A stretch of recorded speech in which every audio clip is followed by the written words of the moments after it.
ket. Yuragingni o'zing bilan olib ket. Assalomu alaykum. Ustoz, bugun nimadan dars o'tamiz? Seksda erkalash va seksga tayyorlash uchun erogenniy zonalarni men sizlarga hozir aytaman. Bilati yo'q-e. Nima uchun kerak ustoz? Bu nima uchun kerak? 90% ayollar orgazm his qilmaydi.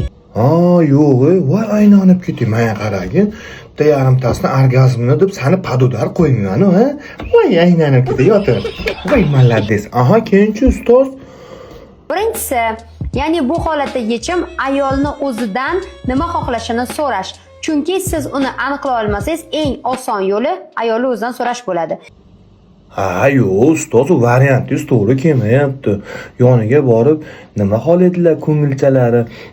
Bitta solishaylik desaga, yo'q, solishkim kelmayapti. Sonsiga bitta kalla qo'ying desa, kalla qo'ymaymiz-ku.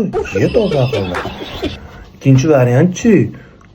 Ikkinchisi, til orqali erkalash, ya'ni gaplar orqali. Chunki biz ayollar qanchalik shirin gaplarni eshitsak, shunchalik o'sha erkakka nisbatan ishonchni va qalbimizni ocha olamiz.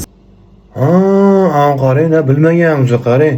Menga qaragin, sen fizический ish qilib turishing agar, men bag'dan hol ahvolini so'rab turaman. Shirin gapirib, assalomu alaykum, qalaysiz, xonadoningiz tinchmi, bola chaqalar katta bo'lyaptimi deb, kelib eslasagi. Voy malades. Uchinchisi ustoz. Uchinchi usul esa o'yin orqali uni har xil joylariga teginish va qaysi bir yoqqanligini o'zidan so'rash hisoblanadi. Bo'la, ustoz, mana shu variantingiz o'ma yoqdi. Senga ham yoqdi.